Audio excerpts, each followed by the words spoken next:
And here we've got an example of the social contract, right? Like I say, the social contract is showing how the taxpayers' money is flowing from hardworking employees to all these other people, all these other demographics. And what's going on here is essentially you're having this guy who's working hard and his money is going to these inefficient government uses, right? Is going to the Australian aid. And where's that going, right? That's going to international aid programs. There's a lack of transparency, no measurable outcomes from these. The Department of Education, where money's being wasted in terms of, low quality education, which you see across the West, which again, supposed to be developed in advance compared to other countries. And they have all these all the propaganda, the liberal, feminist, gender propaganda that gets promoted to kids. Then you have these selective schools, which, have all these debate about equity. And if you have underrepresented minorities who are getting benefit from this, so that DEI in schools is an issue. The high cost of the Medicare and that tax going through that, and there's also some questions of fraud in relation to some of the medical systems and financial losses. Then he has a lot of money getting paid to pensioners who are benefiting from property price increases. Meanwhile, he can't afford a property himself. And then you have all these high welfare payments and payouts to different indigenous populations or people who aren't working. Rising house prices, like I say, he can't afford that. Then childcare subsidy increases, where he has to pay some of his tax money is going to childcare for single mothers and things like that. Now, this is just making an unbearable reality for most men out there. So let's listen to an Australian share his particular view of living in the West and living in Australia and how he's kind of fed up with it. Man in his mid-20s, it's like virtually impossible for me to even consider the thought of being able to buy a home in Australia. Just with the way that the rising cost of living is and how expensive everything is becoming, it's so hard even just to get by, right? It's like living to paycheck, which makes it so hard to save money to even afford to put a deposit down on a home. So that's basically not an option anymore, right? There's significantly less people in their mid-20s getting into the property market, and it's becoming so saturated, so expensive, and just an unrealistic dream essentially for a lot of people in their mid-20s. So what I decided to do instead, I had an office job about 2 years ago, and I decided that I would start applying for remote jobs, and I managed to get remote jobs, and I packed my bags up, quit my office job, and I've been traveling around Asia for the last 2 years, just living like a king. Because over here, you can live a great quality of life for less than $2,000 per month. And that includes like extras as well, like being able to have a massage every week and going to spas and saunas and going out, eating out like every day. These luxuries that you could never afford in Australia on a basic wage. And it's crazy to me how frustrating the lifestyle was in Australia, where you had to live to paycheck and never have any leftover money to afford the things you want to do in life. I don't want to live a boring life. I want to go out and be able to go out to dinner and take my girlfriend out to dinner and go to a spa, go to a sauna, get a massage, go do experiences, go to the movies. Like, I want to be able to do these things, and it's very hard to be able to do those things in Australia when you're just kind of living paycheck in a sense, and it's only going to get worse. The cost of living isn't going down. It's only going to increase going. So I'm just so blessed and so grateful that I took the leap of faith to quit my office job and go remote so that I was able to travel the world and just have a better quality of life, So that in that case of that example, right, he wanted to have a higher quality of life, can't buy a house, wants to enjoy his life and not just simply be surviving. The inflation is really crushing people, crushing men in particular, younger men who just have such a low quality of life and they're really getting depressed about it. So the social contract is a scam, right? So how do we really fix this? How do we save society and save men before it's too late? So we're going to go through this and figure out how do we avoid this crisis that this Western governments, they want to pretend it doesn't exist, but it really does exist, right? And this same rigged game, the same rigged meme exists across various countries. In Europe, I've got examples of France, Ireland, the Netherlands, Switzerland, Austria, right? And the broader European Union region. Southern Europe, their diagrams exist for Italy, Portugal, Spain, Catalonia, Greece, Turkey, Northern Europe, Sweden, Denmark, Eastern Europe, Ukraine, Poland, Russia. In Latam, we have the same thing going on. Brazil, Venezuela, Peru, Dominican, Argentina, Mexico. Asia, India, China, Japan, Korea, Singapore. And then we've got other countries, right? The Middle East, Turkey, North Africa, Morocco, Africa, Nigeria, Rwanda, Southeast Asia, Cambodia, Indonesia, New Zealand, Chile, Argentina, Canada. And these are things you oh, it's just your country, it's just you who feels down, or you have a mental health issue, or you're a man who's feeling lonely and isolated, and you're the one getting depressed or dealing with social anxiety, you're getting diagnosed with autism or whatever, right? But really, it's a broken social contract. That's the real issue here, right?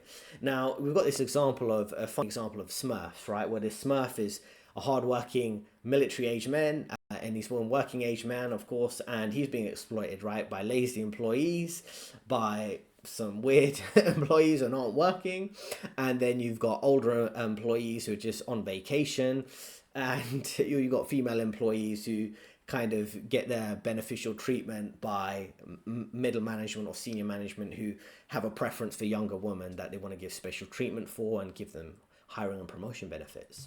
And then we come into these memes, which kind of point out how biased it is, right? The major issue here is, the high tax being used up to exploit all your resources, and there's no consent. You're forced into this social contract, and that's just kind of what you can see. Tax is a part of the social contract, man. What do you want to do? Not be part of a society? Your terms are acceptable, right? Which you can see on the left. The whole meme is saying, well, men are saying, well, I don't care. I don't want to be part of a civilized society because I have nothing to gain from doing that. Then you have this example on the right, consent. What makes a job not slavery? Consent. What makes an exchange not robbery? Consent. But what makes taxation not theft? Imagination, which means you're being extorted with these high tax rates and you're not reaping any of the benefits. Now we've got an example of the reverse of this particular social contract where it actually works for the majority of the men here, right? We've got an example where you have Nazir, who's working in the UAE, and he's 30 years old, and he's getting the benefits of having low tax because they have a leadership, whether you agree with their leaders and their culture or not, at least they have low tax, right? And you've got these kind of funny memes where he's giving some of his money to Svetlana, which would be like an escort, or it'd be a miss on the side he has from like Eastern Europe or something. Then he has his main wife, Fatima, and also you have other benefits whereby, he might get... as you can see, the Dubai petroleum or the oil, it's giving money to the government to essentially offer low living costs and not charge tax because the oil is generating so much money. You've got money coming in through tourism. It has Dino 26 in the lower left-hand corner, which is a British tourist going and spending tourist money in Dubai. And then you've got these kind of funny examples where you've got different people who are actually lower paid migrants. And the interesting thing here is that you have in the West, there's an incredible bias towards, fresh the bulk kind of migrants coming to the country, getting government benefits. Here in the countries, the migrants don't get such an easy deal. For example, you've got these construction workers here, right, who look quite depressed, right, or these service workers, where basically they're low paid migrant labor who build construction. Quite a lot of the construction done in Dubai, in these fancy Middle Eastern locations, Qatar, Abu Dhabi, particularly in Dubai from what I know, there's a lot of Indian construction workers, right? And they're not well paid. And I visited Dubai actually. Some of the service staff will be from the Philippines and not well paid either, right? Working in the restaurants and things like that. But they're trying to make what they can of that situation. They're not getting preferential treatment. Dubai isn't offering, free and free benefits to have a massive family for the migrants like exists in the West, right? And then this whole kind of weird dynamic, right? He's getting 0% tax, a loyal housewife, and Svetlana, like I say, an IG model or porta potty, if you were that term, right? And then you've got the country's natural resources that they're using in an effective way to benefit the population and not just extort people. And then you have, like I say, hardworking labor from other countries who don't get special treatment and have to work hard to succeed.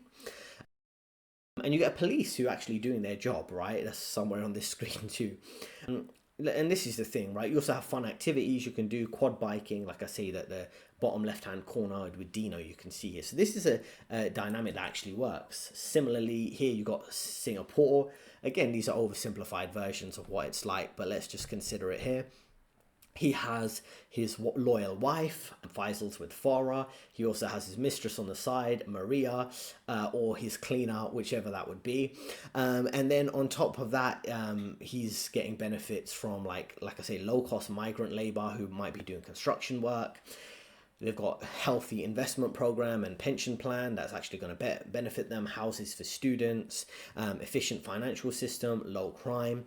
And apart from low tax, right, it's basically making sure that you make the working age, military age men a key core center priority of the country for stability. And once you do that, everything else takes care of itself. It's not artificially propping up women above the majority of men or the government or anyone else, whatever, any prioritized demographic on the basis of DEI. It's like if you put men be men and you have natural law play out, which means that men be men, woman be woman, kids be kids, and you don't waste the money of the taxpayer. If people work hard, they can succeed. You have more of a healthy dynamic and social cohesion, right? Old people get some benefits. It's civilized, low crime, decent birth rate, relatively quiet and productive with no chaotic overthrowing of people and all types of radical like leftist politics, right, and feminism, things like that.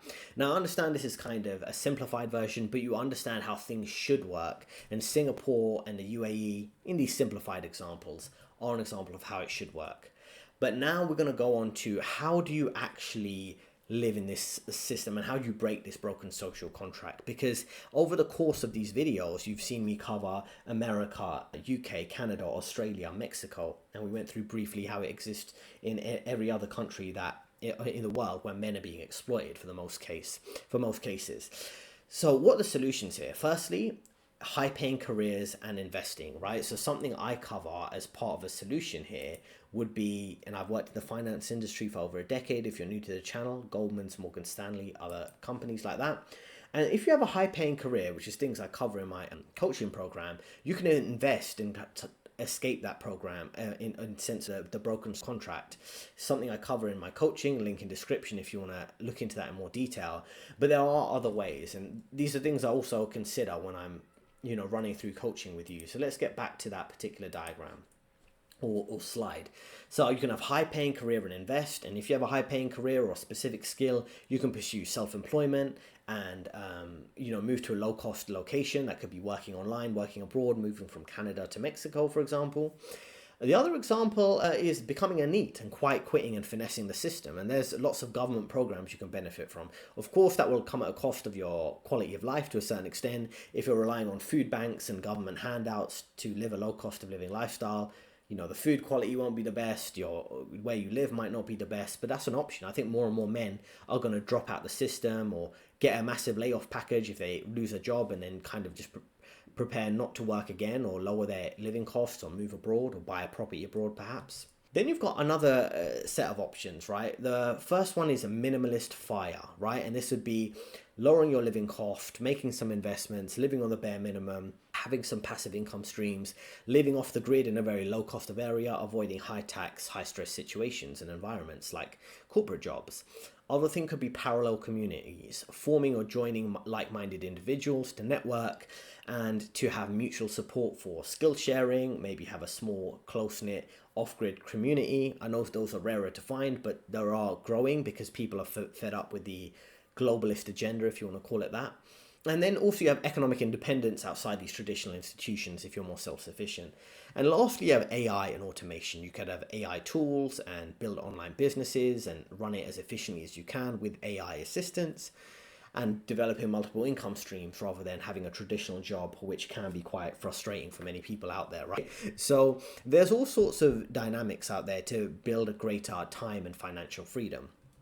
And that's why I think the most realistic here, at least the first step, is having a high-paying career at investing. Because if you're stuck in this dynamic here, which most men are stuck in most countries, which is completely dysfunctional, right? Australia, we covered Mexico in other videos, and Canada, the UK, the US, which is kind of the origin of the meme in a sense. I think it was actually France where it started. But if you're stuck in this dynamic, you have to think, what do you want to do, right? You can be stuck in it for the rest of your life and not do anything. And many people will do that, right? Most people don't take action. They need someone with strong leadership to help them take action. But if you want to take action, this is something I can help with, right? And provide you with an individual solution and step-by-step coaching so you're not stranded in this kind of rigged game where you don't find a way out, right?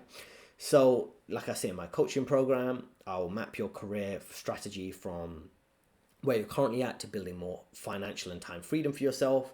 outsmarting office politics, being a man in the workplace, preparing for promotions and lucky layoffs, or how to manage the layoff process, which is going to be very common, especially over the next few years, and developing a financial independence plan.